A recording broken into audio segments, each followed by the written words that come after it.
पे डिस्कशन करेंगे। Topic related है हमारा रिप्रोडक्टिव हेल्थ से। रिप्रोडक्टिव हेल्थ से related last topic infertility. Infertility means बंध्यता। बंध्यता ऐसे पेरेंट, ऐसे कपल जो मैरिज के कई ईयर्स निकल जाते हैं, शादी के कई साल हो जाते हैं, लेकिन उनमें सामान्य रूप से वो बच्चे पैदा करने में अक्षम होते हैं। किन्हीं कारणों से उनके अंदर बच्चे पैदा करने में असमर्थता है। यही दशा बांझपन या इनफर्टिलिटी या बंध्यता कहलाती है। बंध्यता मीन्स ऐसे दंपति जो बच्चे पैदा करने में अक्षम हो, उन्हें हम इनफर्टाइल कहते हैं या इस प्रोसेस को हम इनफर्टिलिटी कहते हैं। तो बच्चों को ना पैदा कर पाना इनफर्टिलिटी की दशा बताती है। ध्यान दें, इनफर्टिलिटी दो प्रकार की होती है।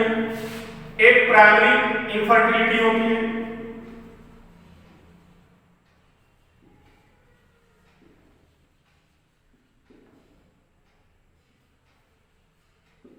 प्राइमरी इनफर्टिलिटी में कोई कपल है, मैरिज के 1 से 2 वर्ष का समय होता है, मैरिज के बाद 1 से 2 साल तक निकल जाते हैं, शादी के 1 से 2 वर्ष निकल जाते हैं, लेकिन उनमें कोई भी गर्भधारण नहीं हो पाता।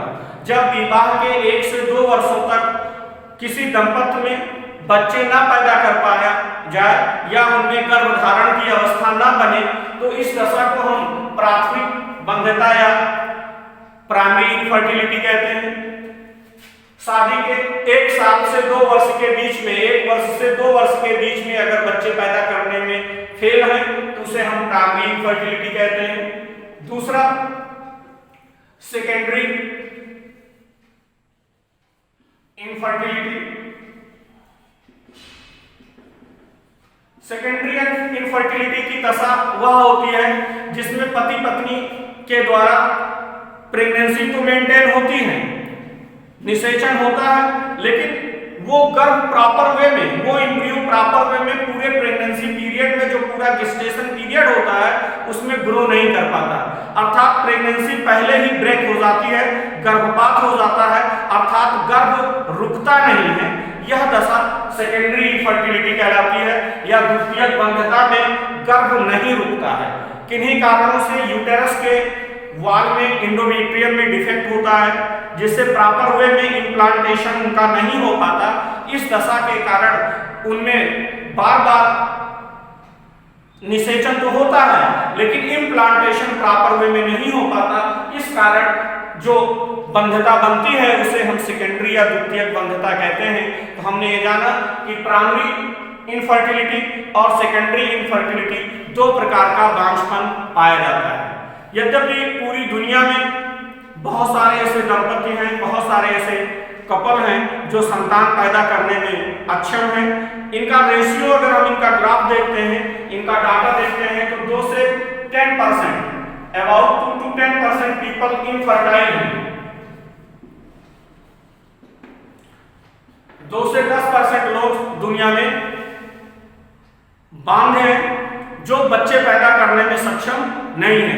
प्रारंभिक अवस्था में यह माना जाता था कि बांझपन का मुख्य कारण स्त्रियां होती हैं, स्त्रियां ही बांझपन का मुख्य कारण होती हैं, इनफर्टाइल होती हैं, यद्यपि पुरुषों में कोई दोष नहीं होता। लेकिन ये अवधारणा पूरी तरीके से गलत थी। बाद में अनेक जांच से पता चला, अनेक वैज्ञानिक रिसर्च से ये पता चला कि इनफर्टिलिटी का जो मेजर कारण है उनमें 40% इनफर्टिलिटी मेल पर्सन के अंदर पाया जाता है, 40% इनफर्टिलिटी फीमेल पर्सन के अंदर पाया जाता है और 20% दोनों की कारण पाया जाता है। मेल और फीमेल दोनों के अक्षम होने के कारण इनफर्टाइल की कंडीशन बनती है। 40% इनफर्टिलिटी का कारण फीमेल पर्सन होता है, स्त्रियां होती हैं, और 40% इनफर्टिलिटी का कारण पुरुष होता है। अब आप ये जानोगे कि स्त्रियों में इनफर्टिलिटी के क्या कारण हो सकते हैं, क्यों वो इनफर्टाइल हो जाती हैं, वो बच्चे पैदा करने में क्यों अक्षम नहीं होती, तो उसका मेजर कारण आप जानोगे कि स्त्रियों में इनफर्टिलिटी का कारण इस फीमेल रिप्रोडक्टिव स्ट्रक्चर के अकॉर्डिंग आप देखेंगे प्रॉपर वे में ओवुलेशन ना होना, ओवरी के अंदर प्रॉपर वे में ग्राफियन फॉलिकल का डेवलप ना हो पाना, मेंस्ट्रुएशन की प्रोसेस का पूरा नॉर्मल वे में न चल पाना, ग्राफियन फॉलिकल सही से डेवलप नहीं हो पाती, तो ओवुलेशन नहीं हो पाता। ओवुलेशन ना होने के कारण नपुंसकता या बांझपन का कारण बनता है। दूसरा, फैलोपियन ट्यूब का नैरो होना। यद्यपि फैलोपियन ट्यूब के अंदर फर्टिलाइजेशन होता है जो स्पर्म के लिए पैसेज बनाता है, रास्ता बनाता है। अगर फैलोपियन ट्यूब प्रॉपर वे में नॉर्मल नहीं है, उसमें सूजन है, इन्फ्लामेशन है, या उसकी वाल बहुत थिक है, या उसके अंदर का जो रास्ता है बहुत ही सकरा है, तो वो स्पर्म के लिए प्रॉपर रास्ता नहीं दे पाते, इसके कारण इनफर्टिलिटी की कंडीशन आती है।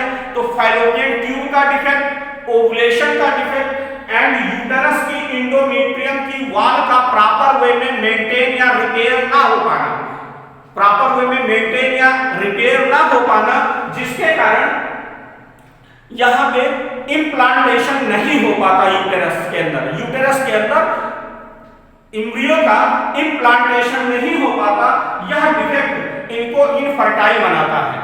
तो ये सारे प्रॉपर वे में हार्मोनल प्रॉब्लम्स होते हैं, प्रॉपर वे में इनको हार्मोनल ट्रीट किया जाना चाहिए, तब ये सारी कंडीशन नॉर्मल हो सकते हैं।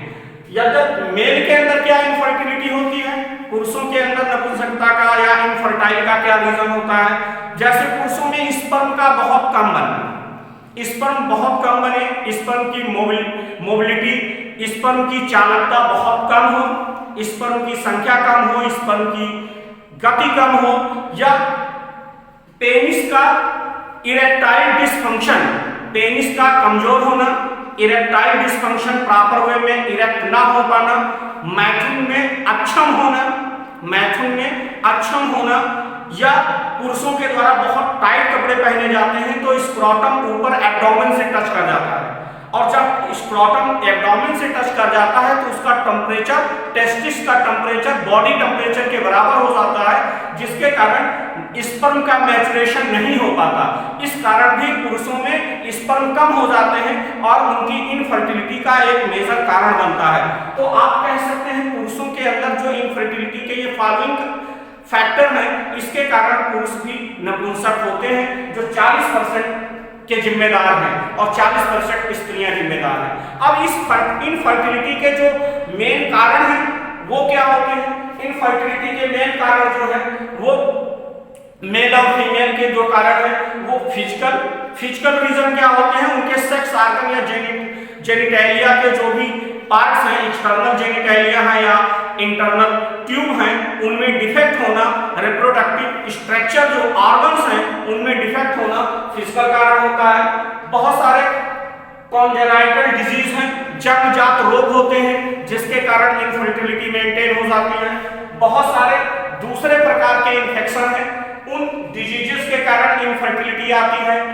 दूसरे अनेकों प्रकार की ड्रग्स हैं, दवाइयां हैं, जिनका सही से उपयोग ना करना, ज्यादा उपयोग करना या अपने आप दवा लेकर के खाना, ये हमारे स्पर्म फॉर्मेशन या फीमेल के अंदर ओवुलेशन या यूटेरस से रिलेटेड स्ट्रक्चर में डिफेक्ट पैदा करते हैं, जिससे इनफर्टिलिटी मेंटेन हो जाती है।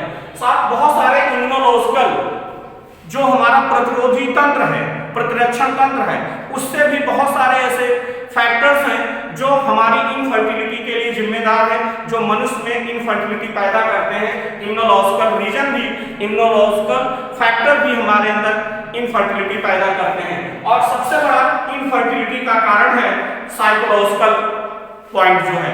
अगर हम साइकोलॉजिकली फिट नहीं हैं, अगर हम जो हमारे सेक्सुअल इमोशन है वो मेंटेन होनी चाहिए, हमें डिप्रेशन नहीं होना चाहिए, क्वाइटस मेंटेन होना चाहिए। अगर क्वाइटस को लेकर के डिप्रेस है, हम सेक्सुअल वेल मेंटेन नहीं है, तो हम इंपोटेंसी के शिकार हो सकते हैं। और जब हम इम्पोटेंसी के शिकार हो जाएंगे तब हम इनफर्टाइल की कैटेगरी में आ जाते हैं और तब हम बच्चे पैदा करने में अक्षम हो जाते हैं। तो साइकोलॉजिकल पॉइंट बहुत ही बड़ा फैक्टर है कि हम साइकोलॉजिकली मेंटेन होना चाहिए हमको, और अगर हम मेंटेन नहीं है सेक्स को लेकर के तो हम इनफर्टाइल की कैटेगरी में आ सकते हैं। तो ये बहुत सारे फैक्टर हैं जो हमें इनफर्टाइल की श्रेणी में लाते हैं। प्रेजेंट टाइम पे बहुत सारे ऐसे फर्टाइल क्लिनिक खुले हुए हैं, बहुत सारे ऐसे फर्टाइल क्लिनिक खुले हुए हैं जहां पे हम इस इनफर्टिलिटी का प्रॉपर वे में ट्रीटमेंट कराते हैं। जो इनफर्टिलिटी क्लिनिक है,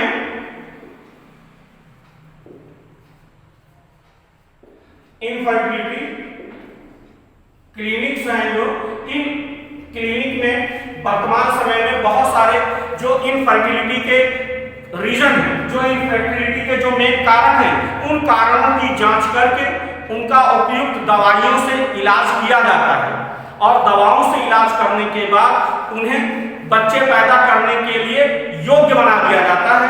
तब वो संतान सुख को प्राप्त कर लेते हैं। और आज भारत में बहुत सारे लोग इनफर्टिलिटी क्लिनिक में अपने इनफर्टाइल प्रोसेस को उनसे प्रॉपर डॉक्टर से काउंसलिंग करते हैं, डॉक्टर उनको सजेस्ट करते हैं, मेडिकेशन करते हैं, देन वो बच्चे को पैदा करने योग्य हो जाते हैं। लेकिन फिर भी अगर हम मेडिकेशन से, प्रॉपर इलाज से, हार्मोनल ट्रीटमेंट से अगर बच्चे पैदा करने में सक्षम नहीं है, तब इस दशा में इनफर्टिलिटी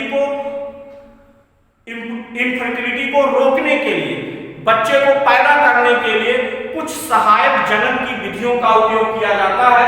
वर्तमान में हमारे देश में जनन की अनेक सहायक तकनीक विकसित है और उन हम जनन की सहायक तकनीक विधियों के माध्यम से ऐसे बांझ लोगों को संतान पैदा करने के लिए प्रेरित करते हैं जिनके पास बच्चे नहीं हैं।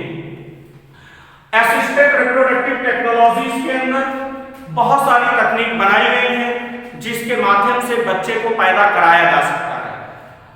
ART, असिस्टेड रिप्रोडक्टिव टेक्नोलॉजीज, जिसके थ्रू सबसे पहली विधि in vitro fertilization, IVF, in vitro fertilization, in vitro fertilization, या आप इसे कह सकते हैं test tube baby program, test tube baby program, जिसके थ्रू बच्चे को पैदा कराया जाता है। इस तकनीक के माध्यम से शरीर से बाहर, मादा शरीर से बाहर एक पेट्री डिश में ये उस फीमेल या उस डोनर का ओवम होता है, सेकेंडरी oocytes होते हैं। हम इस यूटेरस, वजाइना सर्विक्स यूटेरस से होते हुए लैप्रोस्कोपिक टेक्निक से इस ओमेन के या जो डोनर है, जो IVF तकनीक से बच्चे पैदा करना चाह रहे हैं, तो वो पति पत्नी दोनों उस फर्टिलिटी क्लिनिक पर गए हुए हैं या टेस्ट ट्यूब बेबी सेंटर पर गए हुए हैं और वहां पे एक लैप्रोस्कोपिक टेक्निक होती है। उस तकनीक से उनके ओवम को आउटसाइड किया गया और आउटसाइड वो इन्वायरमेंट दिया गया जो यूटेरस और फैलोपियन ट्यूब का इन्वायरमेंट होता है। इस तरीके का एक लेबोरेटरी मेंटेन की जाती है जिसे टेस्ट ट्यूब बेबी सेंटर के नाम से जाना जाता है। वहां उसी तरीके का वातावरण मेंटेन करते हैं जैसा कि यूटेरस और गर्भाशय के अंदर या फैलोपियन ट्यूब के अंदर का वातावरण होता है। पेट्री डिश में एक ओवम को रखा गया, अब इसके साथ स्पर्म को छोड़ दिया जाता है। स्पर्म इस ओवम को फर्टिलाइज करता है और फर्टिलाइज करने के बाद जाइगोट बना देता है। जाइगोट बन जाता है, जाइगोट डेवलप करके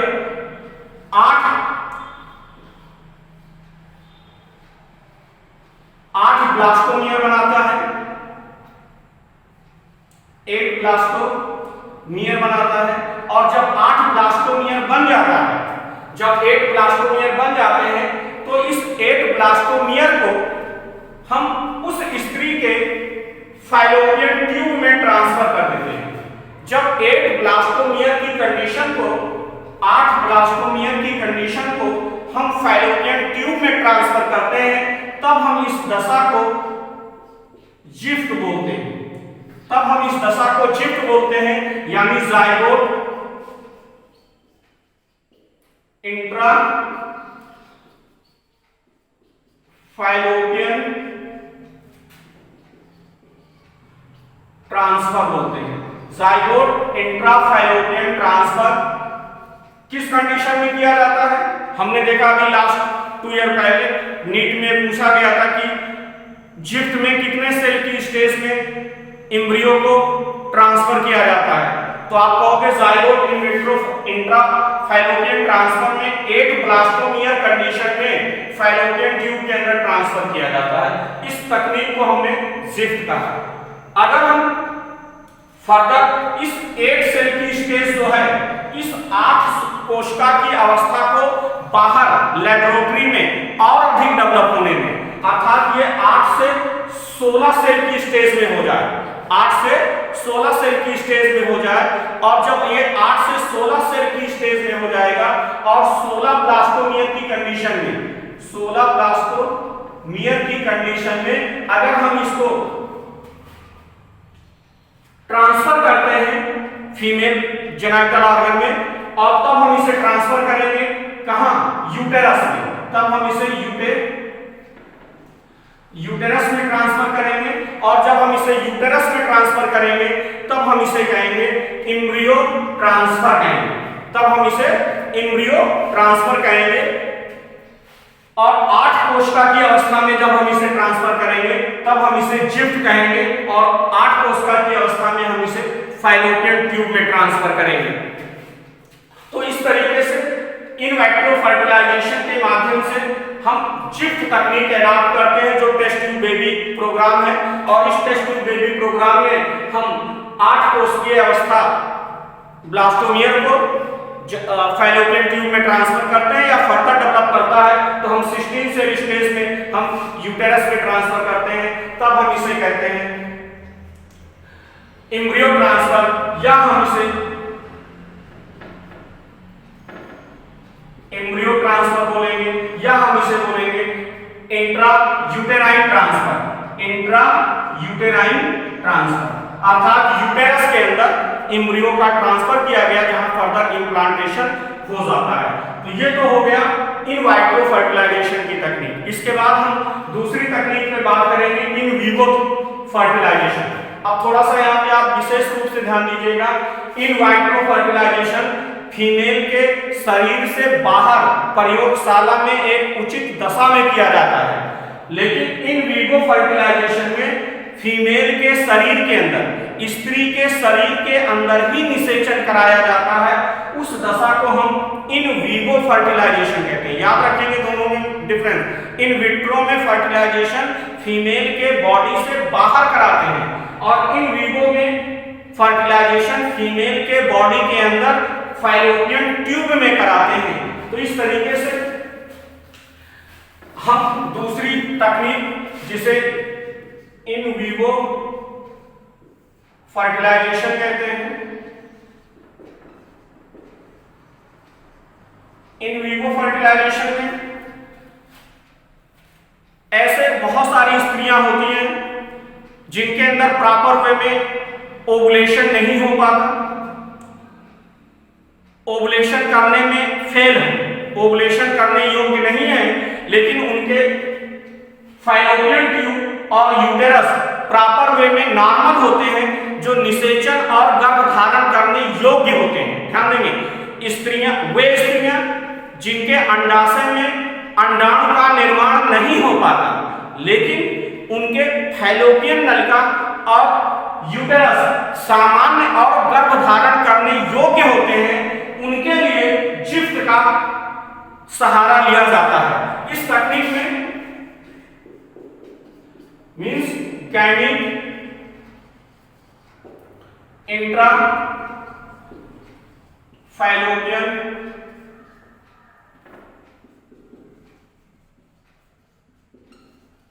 transfer, gamete intra fallopian transfer तकनीक से, गैमीट इंट्रा फैलोपियन ट्रांसफर तकनीक के माध्यम से हम उस स्त्री का जो डोनर है, जिसके जो ओवम को देगी, उसके ओवम को आप लैप्रोस्कोपिक तकनीक से बाहर निकालेंगे और बाहर निकालने के बाद उस ओवम को हम दूसरी स्त्री के जो बच्चे को पैदा करना चाह रही है उस स्त्री के फैलोपियन ट्यूब में उस ओवम को इंजेक्ट करा देंगे। ओवम को ले जाकर हम उस फैलोपियन ट्यूब के अंदर छोड़ेंगे और फिर हम स्पर्म का इंसेमिनेशन करवाएंगे। उस स्त्री के अंदर स्पर्म का इंसेमिनेशन करवाएंगे, जिससे उसके प्रॉपर वजाइना और यूटेरस से होते हुए स्पर्म फैलोपियन ट्यूब में रीच करता है और जा करके वो उस ओवम को फर्टिलाइज करके जाइगोट बना देता है। तो ध्यान देंगे कि जिफ्ट या गिफ्ट की तकनीक में हम ऐसे पेरेंट को चुनते हैं जिनमें स्त्रियां उनका अंडाशय प्रॉपर वे में अंडाणु निर्माण करने योग्य नहीं है, किंतु उनका फैलोपियन नलिका और गर्भाशय सामान्य और गर्भ धारण करने योग्य होते हैं। इस दशा में हम किसी दूसरी स्त्री के अंडाणु को प्राप्त करते हैं, अर्थात वो दूसरी स्त्री डोनर होती है, जिसके अंदर से हम लैप्रोस्कोपिक मेथड से उसके ओवम को, उस सेकेंडरी साइड को बाहर कर लेते हैं और फिर उसे उस स्त्री को जो बच्चे पैदा करना चाह रही है उसके फैलोपियन ट्यूब में ट्रांसफर कर देते हैं। देन फैलोपियन ट्यूब में हम ओवम को ट्रांसफर करने के बाद इंसेमिनेशन करवाते हैं, स्पर्म इंजेक्ट करवाते हैं और वो स्पर्म प्रॉपर वे में जा करके शरीर की प्राकृतिक दशा जैसे आप कह सकते हैं सामान्य माता पिता बच्चे पैदा कर देते हैं, जिसमें किसी भी प्रकार की विधियां नहीं उपयोग में लाई जाती, उसी तरीके से जो इंसेमिनेशन के बाद निषेचन होगा और निषेचन के बाद जाइगोट बनेगा और वो जाइगोट प्रॉपर वे में क्लीवेज करके ब्लास्टोमियर मारुला ब्लास्टोसिस्ट बना के इम्प्लांटेशन करके प्रेगनेंसी को मेंटेन करता है। इस तरीके से ऐसे इस विधि से अगर हम बच्चों को पैदा करवा रहे हैं तो ये सहायक जनन विधि इन वीवो फर्टिलाइजेशन होता है। इन वीवो में शरीर के उस स्त्री के शरीर के अंदर प्राकृतिक दशाओं जैसा निषेचन होगा, सिर्फ इसमें हम डोनर से ओवम को उसके फैलोपियन ट्यूब में पहुंचाने का काम करते हैं। एक तकनीक और भी है, बहुत सारे ऐसे मेल हैं, बहुत सारे ऐसे पुरुष हैं जिनके सीमेन में स्पर्म की संख्या बहुत कम होती है। बहुत सारे ऐसे पुरुष हैं जिनके सीमेन में स्पर्म की संख्या बहुत ही कम होती है और उन स्पर्म की मोबिलिटी भी बहुत कम होती है। इस दशा में वह शुक्राणु अंडाणु को निषेचित करने योग्य नहीं है, बहुत ही सुस्त स्पर्म होते हैं, ऐसे पुरुष इनफर्टाइल होते हैं और इस इनफर्टिलिटी को ट्रीट करने के लिए intracytoplasmic sperm injection, intracytoplasmic sperm injection तकनीक का सहारा लिया जाता है। इस तकनीक के सहारे से हम एक प्रयोगशाला में पेट्री डिश के अंदर ये ओवम है, इस ओवम के अंदर माइक्रो मैनिपुलेटर की सहायता से माइक्रो मैनिपुलेटर की सहायता से माइक्रो इंजेक्शन पिपेटी द्वारा माइक्रो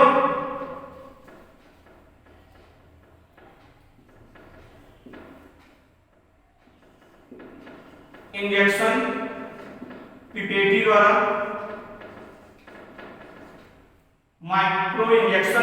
द्वारा इस एक स्पर्म को अंडाणु के अंदर इंजेक्ट करा देते हैं। जैसे सपोज ये माइक्रो इंजेक्शन पिपेटी होता है जिसके अंदर एक स्पर्म है जिसकी मोटिलिटी बहुत कम है और इस स्पर्म को हमें अंडाणु के अंदर डालना है। स्पर्म को अंडाणु के अंदर इंसर्ट करा देना है। किसकी सहायता से? Micro injection पिपेटी।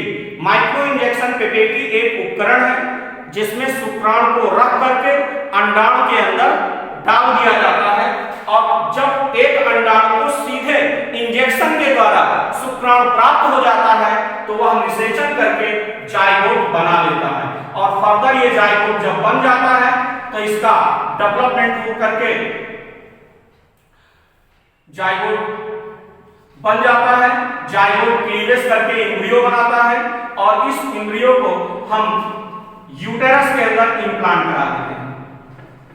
इस यूटेरस के अंदर हम इस एम्ब्रियो को प्रॉपर वे में इंप्लांटेशन कराते हैं। तो ध्यान देंगे कि इंट्रासाइटोप्लाज्मिक स्पर्म इंजेक्शन वो तकनीक है जिसमें एक शुक्राणु को माइक्रो इंजेक्शन पिपेटी की सहायता से एक अंडाणु के अंदर इंसर्ट करा देते हैं और तब निषेचन हो जाता है।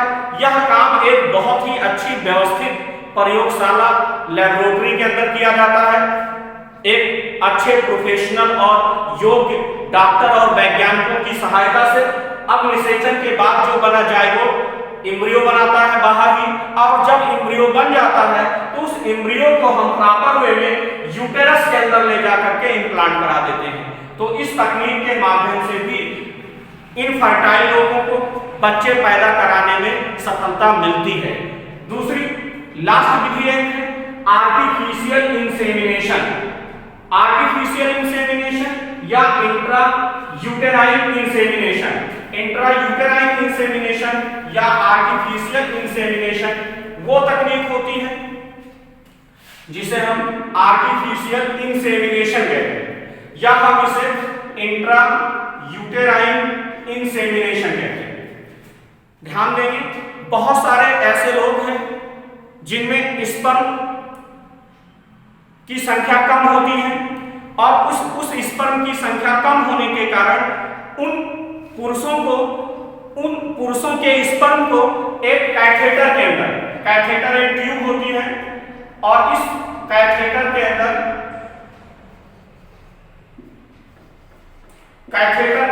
स्पर्म को फिलअप करा देते हैं।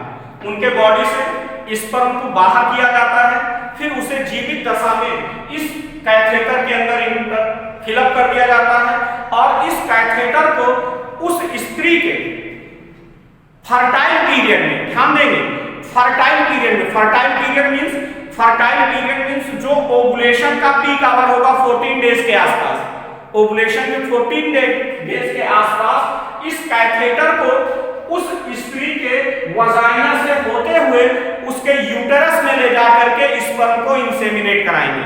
अर्थात आर्टिफिशियल इंसेमिनेशन में स्पर्म से भरी हुई ट्यूब होती है, उस ट्यूब को कैथेटर बोलते हैं। इस कैथेटर को वो डॉक्टर, वो साइंटिस्ट उस स्त्री के वजाइना एंड सर्विक्स से होते हुए ले जा करके यूटेरस के अंदर फर्दर इंसेमिनेशन करा देगा, इजेक्ट करा देगा वहां पे। और जब यहाँ स्पर्म यूटेरस में आएगा तो वो नॉर्मली मूवमेंट करते हुए फाइलोपियन ट्यूब में जाएगा और फर्टिलाइजेशन कर देगा। यह काम आर्टिफिशियल इंसेमिनेशन या इंट्रायूटेराइन इंसेमिनेशन का काम बड़े पैमाने पर जानवरों में किया जाता है। आप सभी लोगों ने देखा होगा गाय और भैंस को जो फर्टाइल करने के लिए उनको प्रेग्नेंट करने के लिए बहुत सारे डॉक्टर होते हैं, जो वेट के डॉक्टर होते हैं, जानवरों के होते हैं, वो स्पर्म की ट्यूब लेते हैं और उस स्पर्म की ट्यूब को एक कैथेटर, एक इंस्ट्रूमेंट की सहायता से उस स्पर्म की ट्यूब को उनके यूटेरस में ले जाकर के इंसेमिनेशन करवाते हैं, जिससे वो जानवर प्रेग्नेंट हो जाते हैं। और यह काम विशेष रूप से उनके फर्टाइल पीरियड में किया जाता है, जिस समय उनका ऑस्ट्रस साइकिल होता है। तो ध्यान देंगे ऑस्ट्रस साइकिल में बफेलो और काऊ को प्रेग्नेंट करने के लिए आर्टिफिशियल इंसेमिनेशन का सहारा लिया जाता है। लेकिन वही काम जो है मनुष्य में दुनिया के बहुत सारे देशों में इस तकनीक का सहारा लिया गया है इनफर्टिलिटी का इलाज करने के लिए, कि पुरुषों के स्पर्म को एक ट्यूब में भरा गया और उस स्पर्म को आर्टिफिशियली उस स्त्री के वजाइना में इंसेमिनेट करा देते हैं, जिससे प्रॉपर वे में वो प्रेग्नेंट हो जाती है फर्टिलाइजेशन कर लेने के बाद। आपने ये देखा कि ऐसे लोग पति पत्नी लोग हैं जो साथ में रहते हैं, कोई भी कॉन्ट्रासेप्टिव मेथड यूज नहीं करते, बर्थ कंट्रोल की कोई भी विधियां यूज नहीं करते, लेकिन फिर भी वो बच्चे नहीं पैदा कर पाते। ऐसे बांझ लोगों के लिए बहुत सारे हमारे पास असिस्टेड रिप्रोडक्टिव तकनीक है। डॉक्टरों की सहायता से प्रॉपर वे में इनका उपयोग किया जाए तो वो बच्चे पैदा कर सकते हैं। लेकिन वहीं पे दूसरी चीज भी आपको ध्यान में रखना है कि असिस्टेड रिप्रोडक्टिव टेक्नोलॉजीज एक बहुत महंगी तकनीक है, बहुत ही हाई कॉस्ट इसका है, इसलिए सभी लोगों तक, समाज के सभी स्तर के लोगों तक इसका पहुंच पाना, मिल पाना बड़ा मुश्किल होता है। इसलिए ये सभी लोग इस तकनीक का लाभ उठा नहीं सकते। इस तरीके से बच्चे पैदा करने के लिए बहुत सारे इमोशनल, सोशल वैल्यूज भी हैं, उनके प्रति लोगों की एक अलग प्रकार की विचारधारा है, इसलिए ये सारे लोगों तक पहुंच से दूर है। दूसरी तरफ हमने ये भी देखा कि हमारे देश में बहुत सारे ऐसे गरीब बच्चे हैं, अनाथ बच्चे हैं, बाल्यावस्था में उनके माता पिता ने उनको छोड़ दिया, छोटे बच्चे हैं। तो ऐसे अनाथ बच्चों को हमारा कानून, भारत देश का कानून लीगली तौर पे उनके लिए मान्य है कि ऐसे बांझ दंपति, पति पत्नी उन अनाथ बच्चों को गोद ले करके संतान सुख प्राप्त कर सकते हैं और उनका एक सही पालन पोषण करके उन्हें भी समाज का एक महत्वपूर्ण जिम्मेदार नागरिक बना सकते हैं। अनाथ बच्चों को गोद ले करके संतान सुख भी पा सकते हैं। ऐसे लोग जो बांझ हैं, जो इन असिस्टेड रिप्रोडक्टिव तकनीक का सहारा लेने योग्य नहीं होते हैं, तो आप विशेष रूप से इस चैप्टर को ध्यान से पढ़े होंगे। सारे टॉपिक मैंने पढ़ाए हैं। अब आपका ये चैप्टर रिप्रोडक्टिव हेल्थ कंप्लीट होता है। हमें उम्मीद है कि आप लोग बेहतर तैयारी करेंगे और जो भी आपकी प्रॉब्लम्स होंगी वो हमें कमेंट में जरूर लिखेंगे, जिससे हम आपकी प्रॉब्लम को सॉल्व करें। असिस्टेड रिप्रोडक्टिव टेक्निक एक बहुत ही सहायक तकनीक है, लेकिन महंगी होने के कारण समाज के सभी वर्गों के लिए ये उपयोगी नहीं है। तो उनके लिए अनाथ बच्चों को गोद लेकर के संतान पाना, संतान को एडॉप्ट करना, यह एक बहुत बहुत बहुत महत्वपूर्ण है। Okay, thanks to all.